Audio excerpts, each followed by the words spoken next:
When operations management comes up in a conversation, electricity doesn't necessarily seem fitting. But the process of delivering the electricity from a generator to your phone is an operation that requires just as much management and optimization as any other product you receive. Think about it.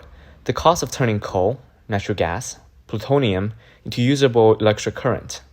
Production cost.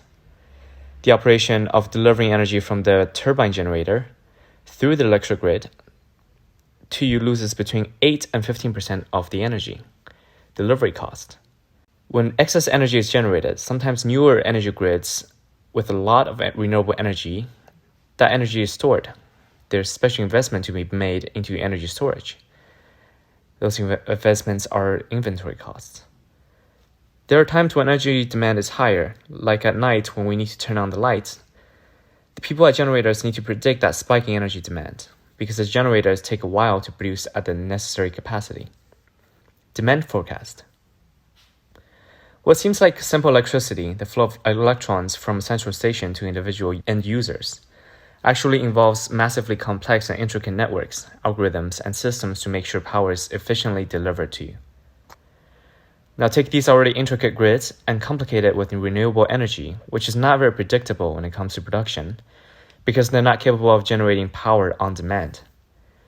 And now let's complicate that even further with distributed energy generation. There are now so many smaller energy providers, people with solar panels on their roofs, small wind turbines, and small generators, are all interconnected with a main grid. Now we have so many components and uncertainty in a system of several magnitude higher in complexity than traditional energy grids. A paper published by Tusi University of Technology in Iran and Alberta University proposes a hierarchical energy management system, or EMS. The novel EMS will have a central entity which is responsible for coordinating the operation of microgrids by collecting, processing, and communicating key information between the microgrids. The smaller microgrids then will take these power reference values and make their own decisions in purchasing energy from the main grid, generating their own energy, and consuming the said energy. It provides algorithms for different scenarios, energy surplus and shortages with various levels of stored energy. The algorithms and proposed systems are stochastic, meaning the variables are assumed random to best capture the real world. The simulations then ran and showed that this hierarchical system has the potential to exploit maximum capacity available to the whole network.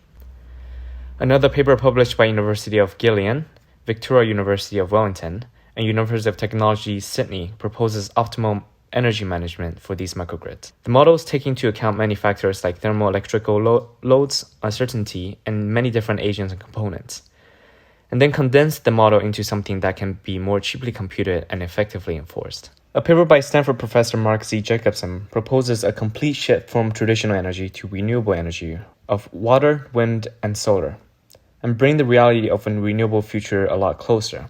The paper covers how approachable renewable energy is. Overall, as we continue to add renewable energy to the grid, no matter the size of each project, the operations management will become more uncertain and complex. We saw over $2.5 trillion in investment into renewable energy the past decade, and the trend will continue to be strong. There are many startups tackling operation management problems by implementing many machine learning-based algorithms to fine-tune the grids and flow of energy.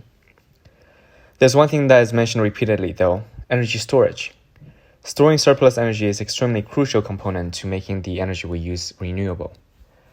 I'm currently fundraising for China's biggest thermal energy storage provider. I truly believe that what they're doing will change the way we consume energy and produce energy, and make the future of energy renewable without putting more carbon in the air and causing worldwide pollution. It has $4.5 billion worth of contracts and will be going public in the US later this year. Hit me up if you're interested in learning more about future of energy or the company I'm fundraising for. Hope this video was informative. Vote for me if you believe you've learned something great today. All the sources are listed below.